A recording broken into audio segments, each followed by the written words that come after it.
누가복음 18장 9절에서 17절입니다.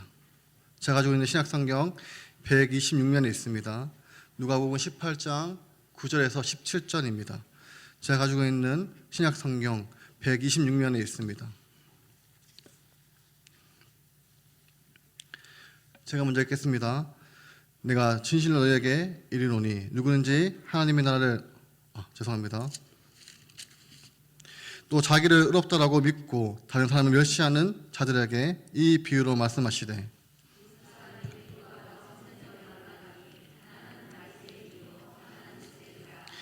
바리새인은 서서 따로 기도하여 이르되 하나님이여 나는 다른 사람들 곧 토색, 불이 간음하는 자들 같이 아니하고 이 세리와도 같이 아니함을 감사하나이다.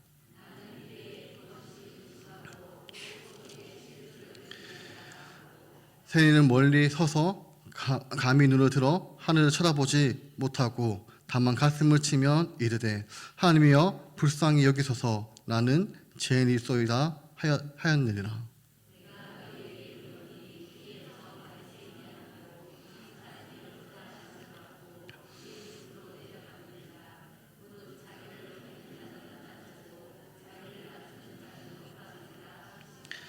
사람이 예수께 만져주심을 바라고 자기 어린 아기를 데리고 오매 제자들이 보고 꾸짖거늘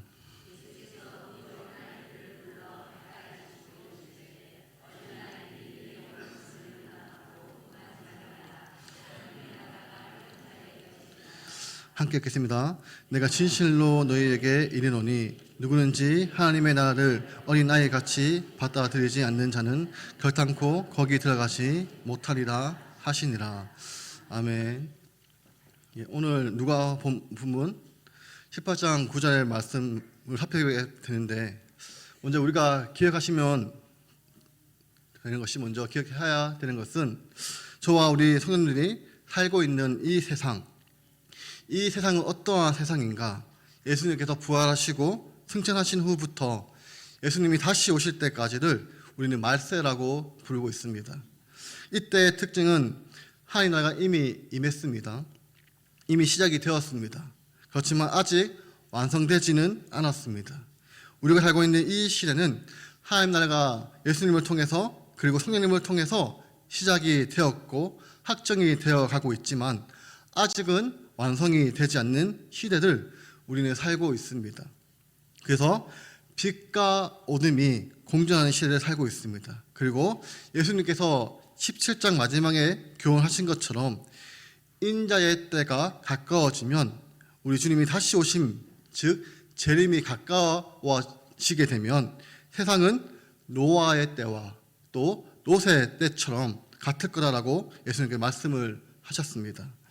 여러분 노아의 때, 롯의 때 바로 심판이 그에게 임했다고 했는데도 불구하고 그날까지도 그는 먹고 마시고 시집가고 장가들고 그리고 사고 파는 일들에 몰입되어 있었습니다. 그래서 사도 바울의 말처럼 마지막 때는 어떠한 모습인가? 사람들이 자기와 돈과 쾌락을 하나님보다 더 사랑하는 시대가 될 거다.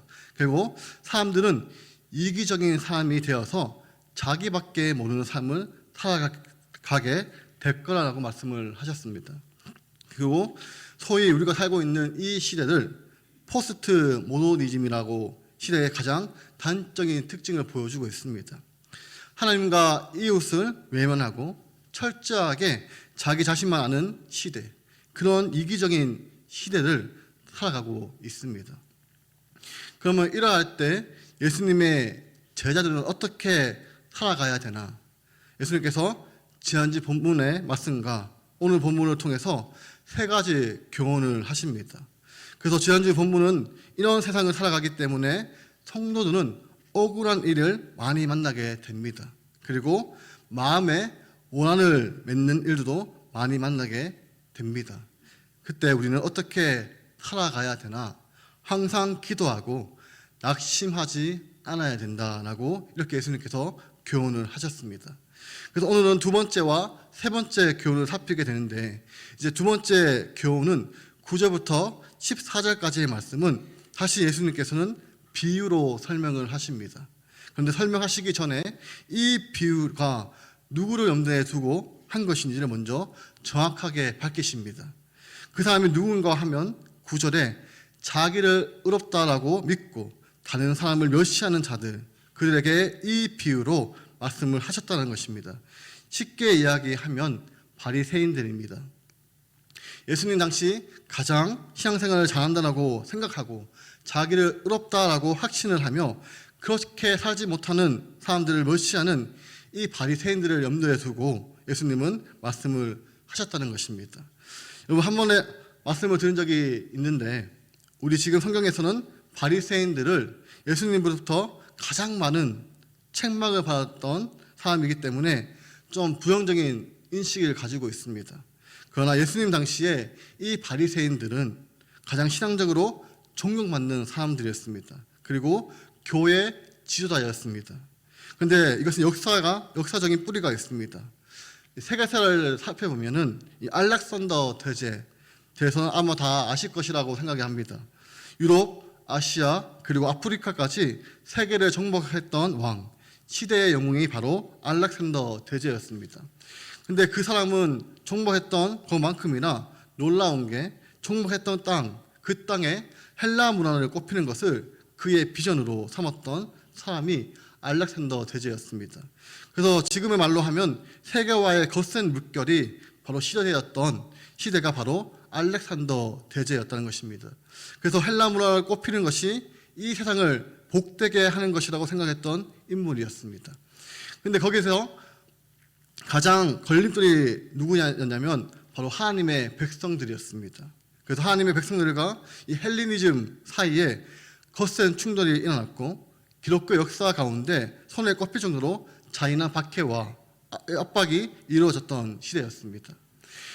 그런데 그때 바로 이 세계와 헬라니즘의 거센 문화를 이것을 거부하고 하나님의 말씀을 따로 살기로 결심했던 사람들, 그리고 그것을 신앙에 옮겼던 사람이 누구냐?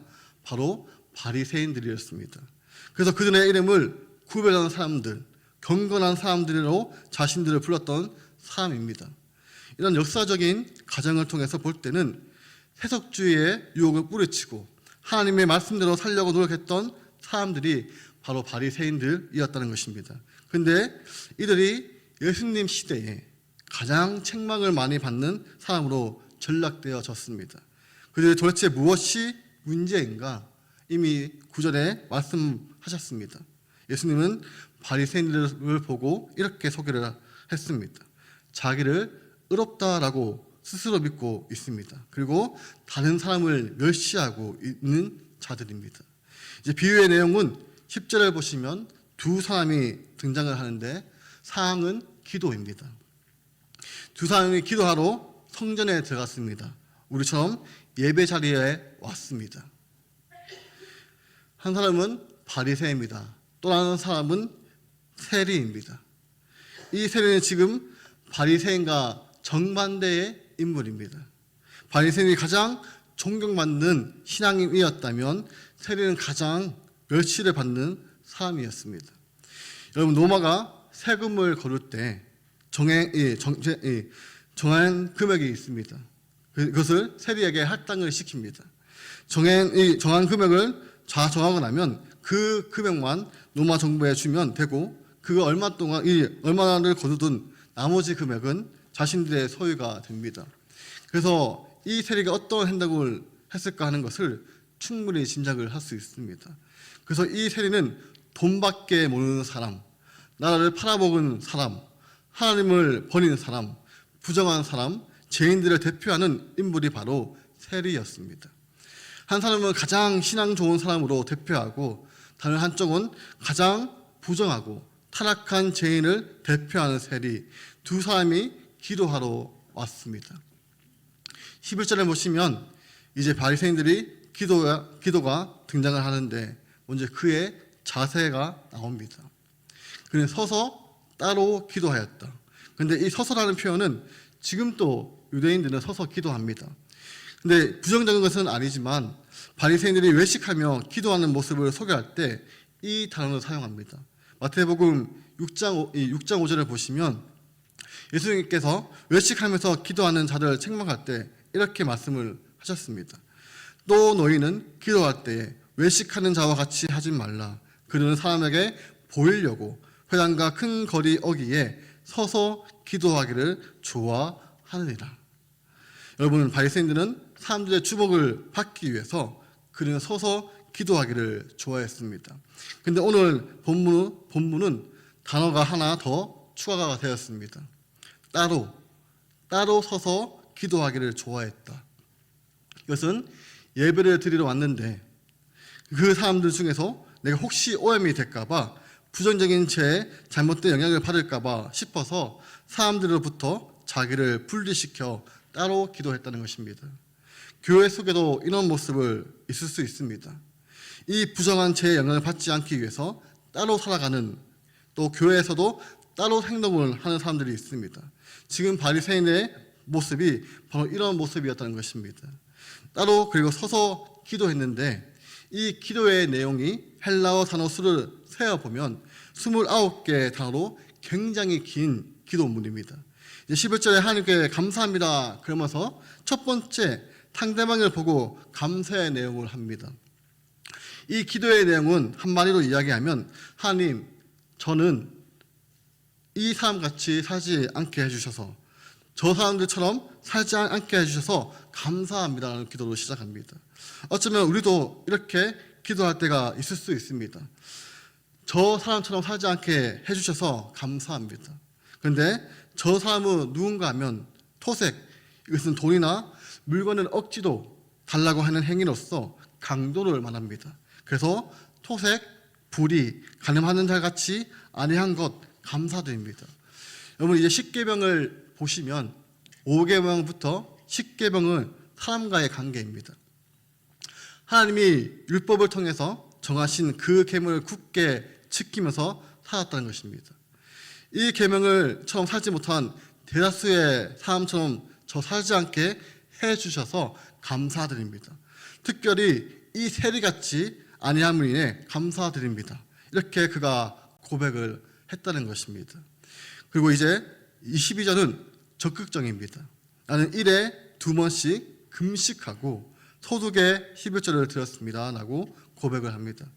이제 1에 2번씩 금식했다는 표현은 레위기 16장 29절을 보시면 너희는 영원히 이 규례를 지키지니라. 7째 달 곧 그 달 10일에 너희는 스스로 괴롭게 하고 아무 일도 하지 말되 본토인이든지 너희 중에 고려하는 고르민이든지 그러하라.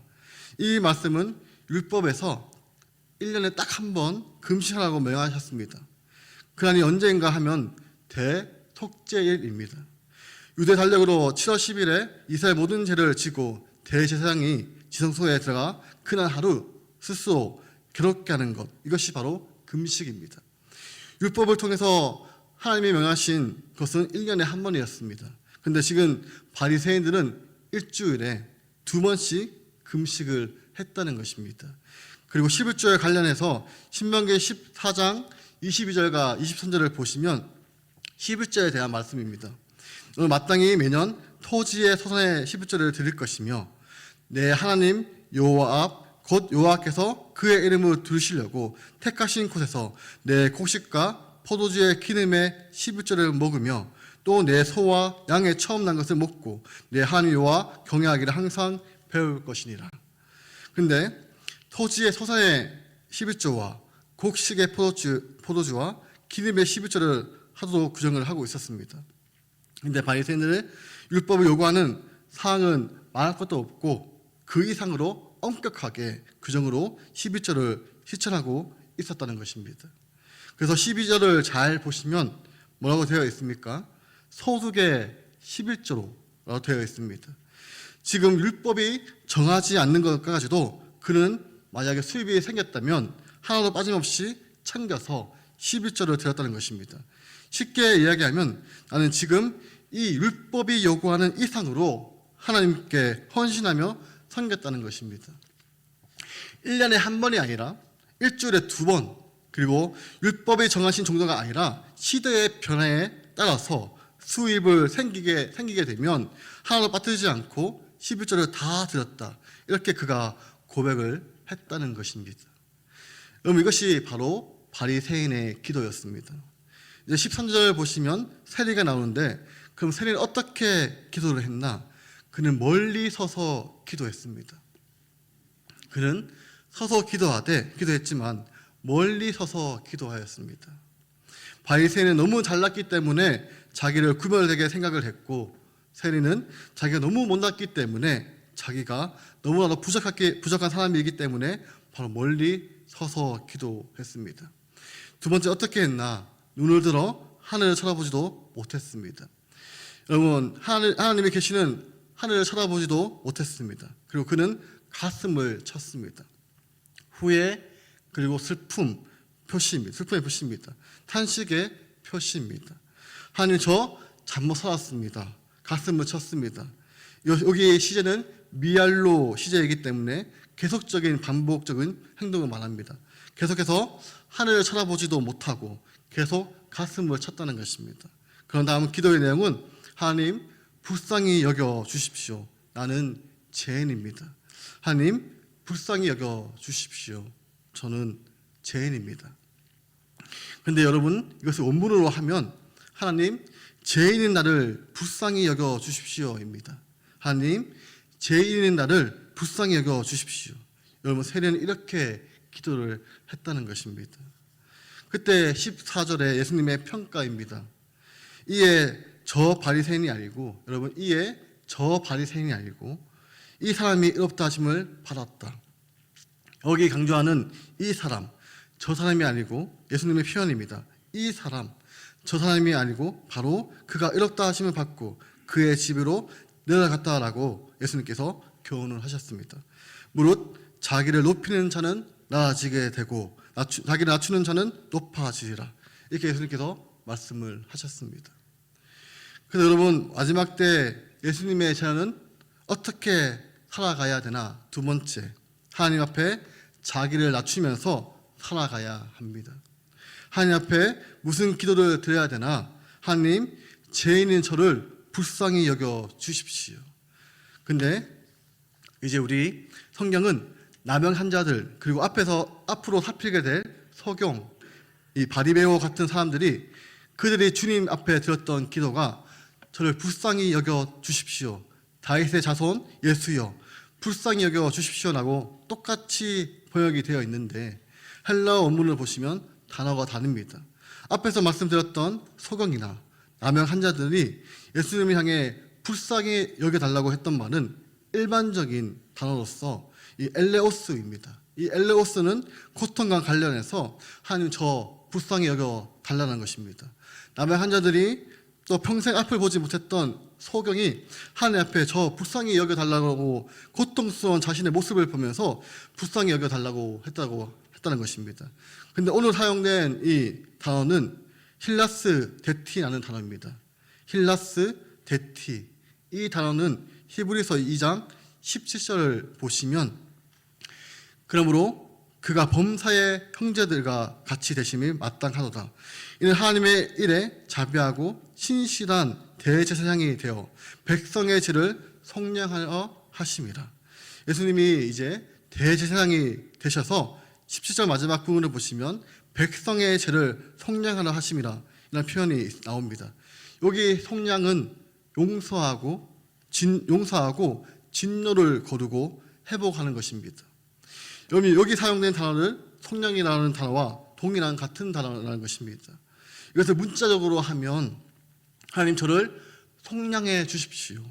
하나님, 저를 속량해 주십시오. 하나님, 저를 불쌍히 여겨 주십시오. 그래서 이것은 죄하고 관련이 되어 있습니다. 하나님과 죄와 관련해서 저를 불쌍히 여겨 주십시오. 여기에는 최소한 세 가지 뜻을 가지고 있습니다. 하나님, 저의 죄를 용서해 주십시오. 그리고 두 번째는 그 죄로 비롯된 하나님의 진노를 거두어 주십시오. 마지막으로 하나님과 사랑의 관계를 회복할 수 있도록, 저로 하나님과 사랑의 관계를 회복할 수 있도록 도와주십시오. 여러분, 여기 나오는 세리는 하나님 앞에 이렇게 기도를 했다는 것입니다. 그리고 하나님은 이 사람을 의롭다 하심을 받았다라고 말씀하시면서 마지막 때를 살아가는 예수님의 제자들은 자기를 낮추면서 살아가야 된다는 것입니다. 여러분 속으로 한번 따라해 보시면 좋겠습니다. 하나님, 저를 불쌍히 여겨 주십시오. 네, 속으로 하시는 이렇게 하니까 마음에 공감이 되십니까? 아니면 여러분 평소에 이렇게 기도하지 않습니까? 지금 여기 많은 우리 아이들이 있습니다. 이 애들 하나님, 이 애들 좀 불쌍히 여겨주십시오. 저 못 살겠습니다. 이제 부부끼리 있으면 하나님, 얘 때문에 제가 너무 힘듭니다. 못 살겠습니다. 여러분 우리는 무슨 기도를 드리기가 쉽냐면 하나님, 저 사람을 불쌍히 여겨주세요. 쟤 때문에 못 살겠습니다. 전부 다 상대방의 불쌍히 여겨주세요라고 기도를 하는데, 여러분 지금 세례 어떻게 기도하고 있습니까? 하나님, 저를 불쌍히 여겨주세요. 저의 죄를 용서해 주시고 저의 죄에 대한 하나님의 진노를 거두어 주시고 나아가서 하나님과 사랑의 관계를 회복할 수 있도록 하나님, 저 불쌍히 여겨달라고 기도하고 있다는 것입니다. 저도 그렇지만 우리 성도님도 다 그러시다고 동의를 하실 건데, 정말 우리에게 최고의 은혜가 있다면 바로 내가 죄인인 것을 깊이 깨닫게 해주신 것이 정말 최고의 은혜라고 생각을 하실 것입니다. 아멘이십니까? 저 자신이 정말 죄인인 것이 깊이 깨닫게 해주신 것이 저는 제 삶에 가장 귀한 은혜라고 지금 또 생각을 하고 있습니다. 저는 청년 시절 때 목사가 되면 교회 안에 있는 이 부조리를 한번 바꿔보자 했던 시절이 또 때가 있었습니다. 근데 말씀을 통해서 알 수 있는 것은 어둠에 빠진 세상보다, 어둠에 빠진 교회보다 더 깊이 빠져 있는 나 자신의 것을 발견됐을 때, 그때 주신 은혜가 얼마나 큰지 모릅니다. 예수님의 십자가의 보혈의 은혜로 제 모든 어둠이 깨끗이 씻어졌고, 이 어둠을 밝히는 것은 내가 아니라, 여러분 내가 아니라 성령 하나님을 통해서, 그리고 그분이 비추어 주신 말씀을 통해서 빛을 향해서 갈 수 있구나라는 것을 알게 되었다는 것입니다. 그래서 지금 또 내가 얼마나 하나님 앞에 죽을 수밖에 없는 죄인이었고, 그리고 이 죄의 영향력이 여전히 지금 또 내 속에, 또 우리 속에 있다는 것을 잊지 않으려고 틈만 이렇게 기도하고 있습니다. 여러분, 우리가 정말 꼭 기억하셔야 되는 것은, 사람은 믿음의 대상이 되면 안 됩니다. 사랑의 존재가 되셔야 됩니다. 왜 그렇습니까? 사람은 죄인이기 때문입니다. 그래서 우리는 누구를 믿고 나아가야 되나? 바로 하나님을 믿고 나아가야 합니다. 사람은 신뢰하는 관계가 아니라 사랑의 관계가 되셔야 됩니다. 반대가 되면 틀림없이 그 믿는 사람에게 상처를 받게 될 것입니다. 여러분 지금 예수 그리스도를 믿는 사람들이 이 마지막 때를 살아가려면 어떻게 해야 되나? 바로 하나님, 저를 불쌍히 여겨 주십시오. 저는 죄인입니다.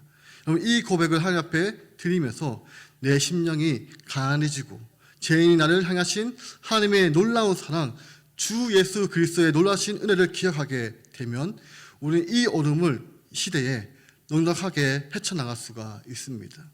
그리고 이제 마지막 15절을 보시면 사람들이 이제 만져주심을 바라고 자기 어린 아기를 데리고 옵니다. 여기 어린 아기는 갓난 아기입니다.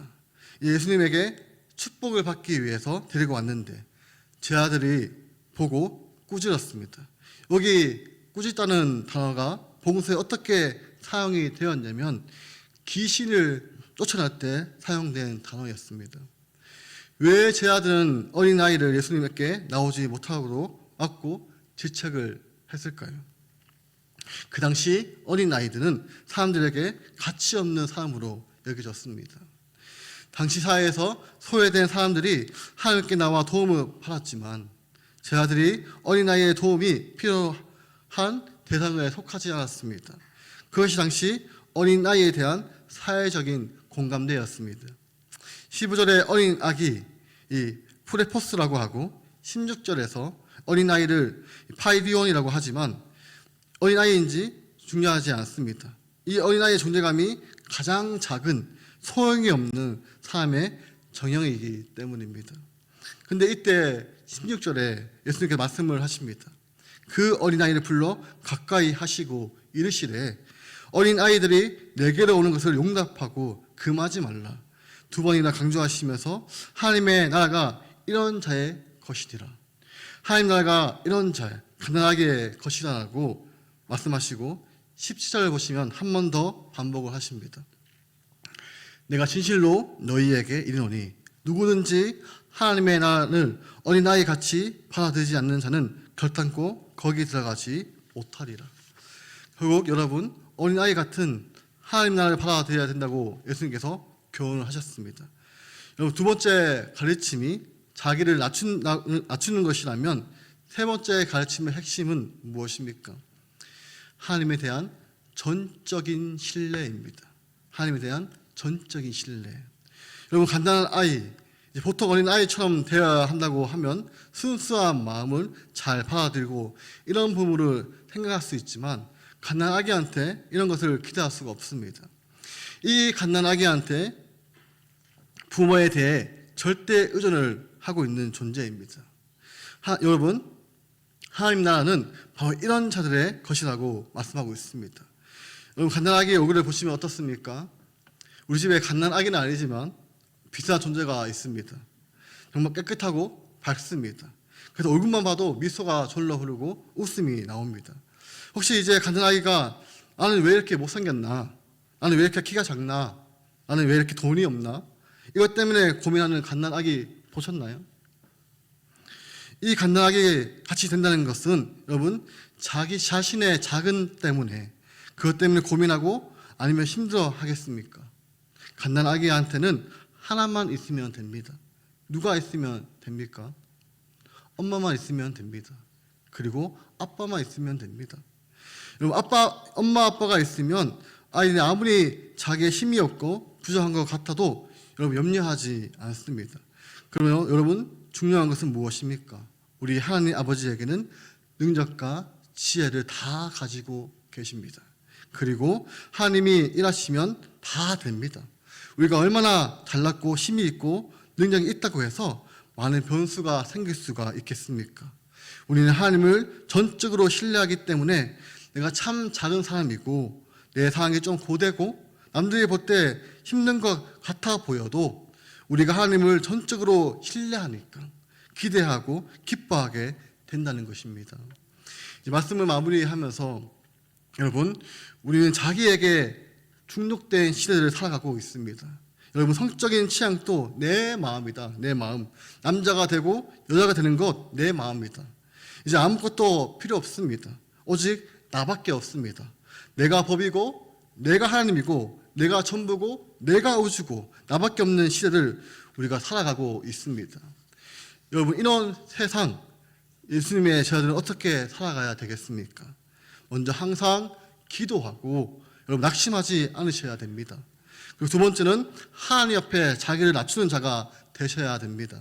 여러분 우리 그리스도인만이 할 수 있는 것이 바로 하나님 앞에 자기를 낮출 수가 있습니다.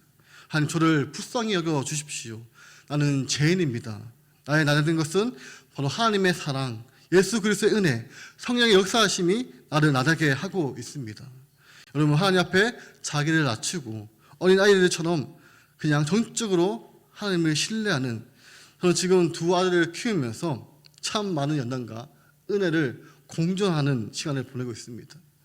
이 아들을 통해서 내가 이 아이들의 아빠지라고 생각을 하면서 이제 나도 하나님을 아버지가 부르니 이렇게 살아야 되겠구나 라는 것을 깨닫게 되고, 기도할 때 주님 의지합니다. 주님 이렇게 기도하고 있습니다. 우리 이제 중고농부 내년에 달려가야 하는데, 이번에 우리 고3 친구들이 정말 많은 은사를 가지고 있어서 이제 새롭게 차양팀을 꾸려야 하는데, 저 때문에 이 믿음의 계보가 없어질까 봐 얼마나 제가 고민이 되는지, 또 우리 교사 선생님들이 또 생각보다 이제 내년에 힘들다고 하셔서 이 문제를 기도하고 있었는데, 그때 주신 마음이 엘리야가 갈멜산의 전투를 마친 후에 이 죽음의 위협이 찾아와서 강제로 도망하여 이제 호랍산으로 가서 하나님을 만나는 장면. 이제 자신이 홀로 남았다면서 낙심할 때 하나님께서는 바알에게 무릎 꿇지 않는 7,000명이 있다라고 말씀을 하셨습니다. 그러면서 제가 깨닫는 것은 제가 걱정을 했다는 것입니다. 하나님께서 지금 7,000명이 있다고 말씀을 하셔서 믿음의 동력자를 붙여달라고 기도를 하고 있습니다. 또 지난주에 담임 목사님께서 설교가 말씀하신 것처럼 피아노가 왔는데 반주자가 없어서 기도할 때 반주자를 달라고 하나님께 기도했던 목사님, 하나님의 일하심에 대해서 설교를 하셨습니다.